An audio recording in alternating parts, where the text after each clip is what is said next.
नमस्कार दर्शक हो मित्र, मी धरणगाव तालुक्यातील अनोरे या गावात आलोय. स्वर्गीय नानासाहेब रमेश खंडू महाजन यांचा जो प्रवास आहे तो प्रवास मी रोजच आपल्या सर्व दर्शकांपर्यंत पोहोचवतोय.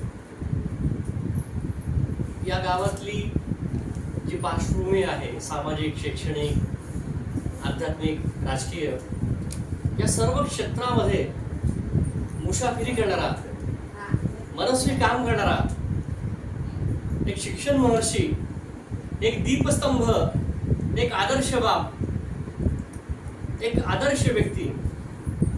होय, स्वर्गीय नानासाहेब एक आदर्श व्यक्ती आणि एक आदर्श बाप माणूस होते. त्यांचं निधन झालंय, गाव सुन्न झालंय, परिवार सुन्न झालाय. एक चांगला हक्काचा बाप माणूस या परिवारातून निघून गेल्यामुळे 6 भावांमधला हा एक दुवा निखळलाय. एक मोठी शक्ती लयास गेलीये, मोठी हानी झाली मी असं म्हणेल.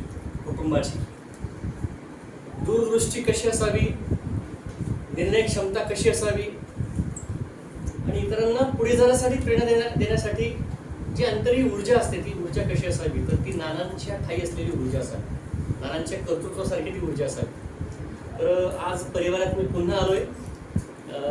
गोष्ट एका बापाची ही कविता मी आज सादर करणार आहे. असा मित्र भटू महाजन देखील मला भेटलेला आहे.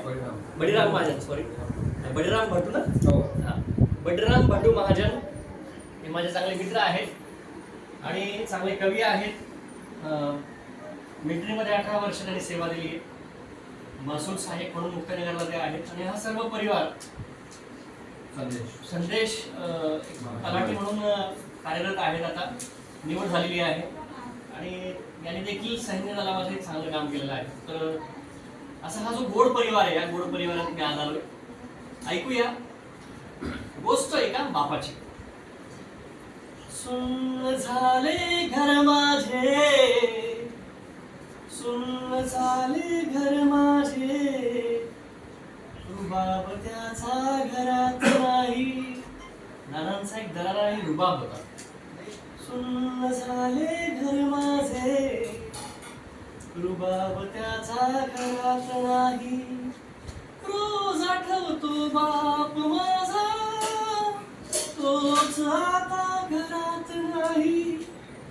बाप असतो मनात माझ्या, स्पर्श त्याचा घरात नाही. रोज आठवतो बाप माझा, तोच आता जगात नाही. मंगल गाणे घरात नाही, मंगल गाणे घरात नाही. कौतुकाचे बोल नाही. रोज आठवतो बाप माझा, तोच आता बोलत नाही. सुन्न झाले घर माझे, रुबाब त्याचा घरात नाही. आवाज त्याचा घरात नाही, हसणे बोलणे त्याचे नाही.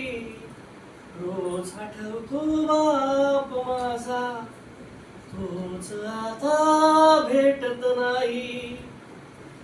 हे घोंगावणारे वादळ घरात नाही, हे मायेचे आभाळ कुठेच नाही.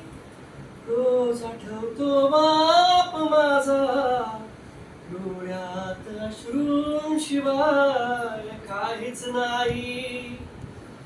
सुन्न झाले घर माझे, रुबाब त्याचा घरात नाही.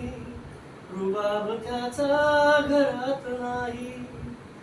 पाठीवर मायेचा हात नाही. होय मित्र, नानांनी अनेकदा माझ्या पाठीवर कौतुकाची थाप दिली आहे. कुटुंबाच्याही प्रत्येकाच्या पाठीवर थाप देणारा हा बाप होता, कौतुक करणारा बाप होता.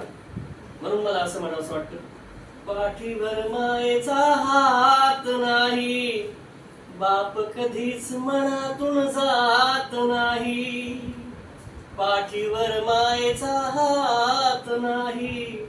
बाप कधीच मनातून जात नाही.